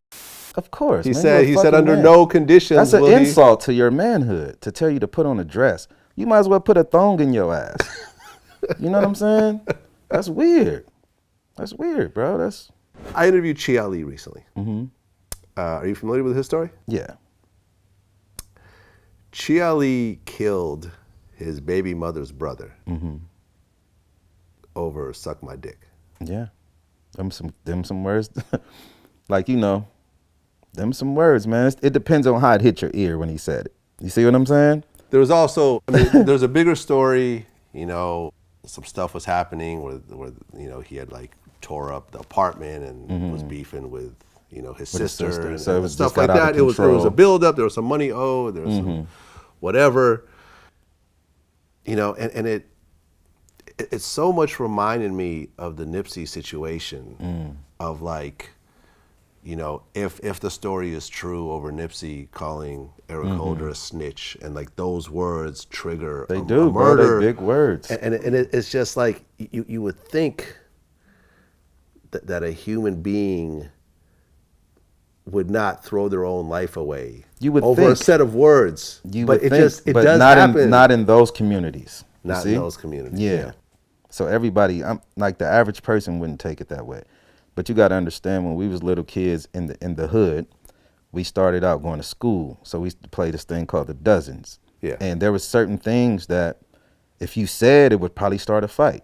Talk about somebody's mom, you see, or talk about their handicap or whatever issue that they had personally. And certain people couldn't take certain stuff. So if you grew up your entire life with this type of mentality, it's going to still be there. You understand? So, Yeah, it's a little different punching someone in the face and shooting him in the face. absolutely. You know, because if you punch someone in the face, yeah. But they don't fight no more, Vlad. So that's the whole point. Is that what it is? Absolutely. At what point, you know, because you talk about, you know, I remember I talked to this one dude, Pookie Loke from the Rolling 60s, OG dude, who was, anyways, it's part of a bigger story. There's a reason why I was talking to him. And you know, he's I think in his 60s or 70s now. And we talked about, you know, he was a real OG in this gang, and his thing, you know, I talked about prison time with him. You know, this was just a private conversation. He goes, I didn't really go to prison because I always just fought with my hands. I never liked guns. I never shot anybody. If I had a problem, we would knuckle up. Well, he lived in a time when they weren't shooting people every day. That's what I'm saying. You couldn't, like, nowadays you beat a person up, you got to watch them because they might come back and shoot you. Yeah. You see what I'm saying? And they probably just want to come back and fight again and see if they can win. Well, you know, see? the Tupac situation. See? So it's that far out of control. You know? And then it depends on how high your anger, like if you know, it's a lot of different factors, but yeah, they not fighting, Vlad. Like, you might get a head up with your homeboy, and then you might have to watch him because he might want to shoot you, your own friend. You see? But it's out of control. It's gone. It's gone. Yeah, and you know, I remember D.L. Hughley. He's a gun advocate. He's got like 11 guns at his house or some crazy number. D.O. from Compton. Yeah, well, he was a blood growing up. Of course. And we talked about that. He said a couple interesting things. He said that when I grew up, I wanted to be like the dude that shot Nipsey. I thought that was the greatest thing ever. Eric Holder. To put in work for your set. I thought that was dope. Yeah, although I don't know whether he was really putting in. But I'm just saying, if you in that situation, but I see what you're saying. Yeah. But to have the idea that the destruction of things was better than the building of it. Yeah. But now all of a sudden you have a young man who died, who showed you that living your life, even though it was short, in a way of I've never seen black men, a young black man like that in my life, celebrated for his service to people. I've seen people in my hood aspire to that. For me, it wasn't like that for me. I didn't ever want to go to prison. I never wanted to get shot. But I was with my homies, and if something was going to happen to me or them, yeah, whatever we needed to do, we was going to do it. So for me, it was me losing my friends that I grew up with. Not just somebody from my hood, we was friends. You see what I'm saying? Because before we started gangbanging, we was only children, you see? So it took that for me, you know, seeing my friend in a casket, like, that's too much. You know what I mean? I didn't aspire to be the top head honcho or no shit. Like, that's kind of psychotic. But I know people from my hood that did, you know what I mean? They used to say it when we was little kids. I can't wait to go to prison. We in the 6th grade. I can't wait to go to prison. Like, sick. Like, yeah, I mean, I think we talked about this before. You know, some of the Mexican gangsters I interviewed probably thought the same way. Aspired to go to prison for life and be a boss from behind the wall. That's sick. It's twisted, and That's they so realize twisted. it's twisted now. It's so twisted. Well, and in fact, one of the guys. Hold on a second. Wow. Hold on. You want to go be a shot caller from behind the wall. You can't never hold your child. You can't never get no pussy. Yeah. Well, I mean, in fact, you know, one of the That's guys, Sad Boy Loco, who's YG's artist, you know, he had the same type of aspirations as a kid, and you know, when me and him talked, he realized how crazy that was. When you're a youngster, your dream is to hit Pelican Bay and all that stuff. You feel me? But as you become older and like you have kids and shit, and you have homies that are already there, or, you know what I mean, and see what it really is, you kind of change your views in life and shit. Like, I got homies that are doing life sentences right now, like 3-4 life sentences on top of their head.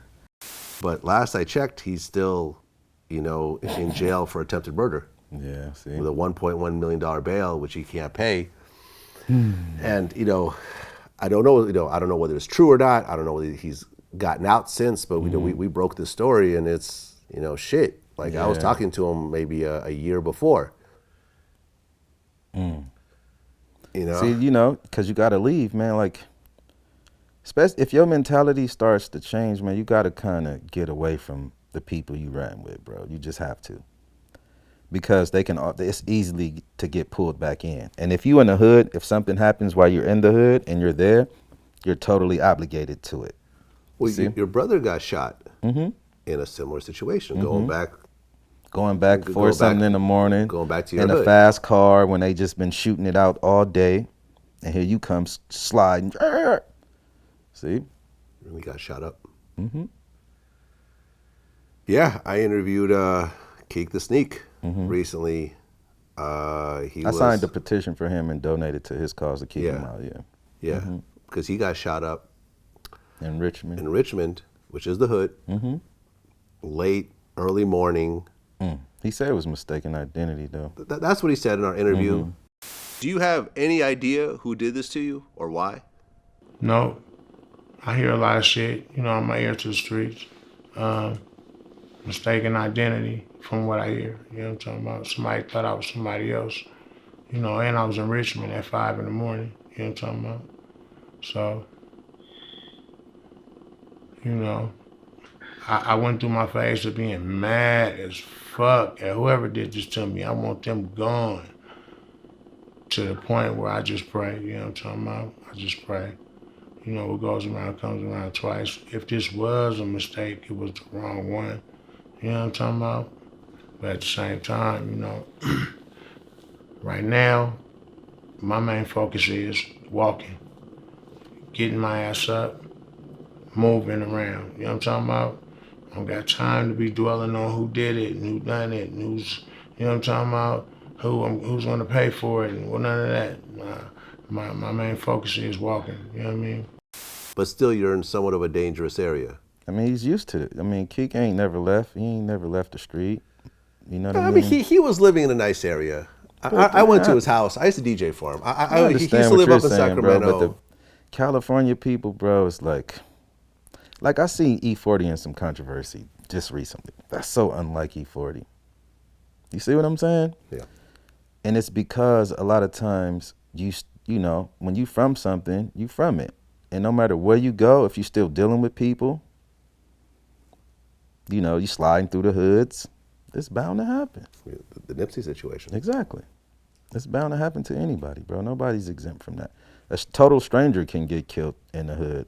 That ain't got nothing to do with nothing. So come on, if you fit a profile, that's what people are looking for. Gang members have profiles, and it usually look like you. It usually like the person that when you stare in the mirror, it's the person that look like you, dress like you, talk like you. You see? I mean, the fact that Eric Holder was able to get that close to Nipsey. That was crazy. It was crazy. It blows me to no end. That's how I know it's got to be deeper than that. Cause come on. Very sad, man. Very sad. Rest in peace, Nipsey Hussle. I think that Nipsey the great, man. He really was great. Yeah. He was prolific. He was everything he said he was. I don't know, bro.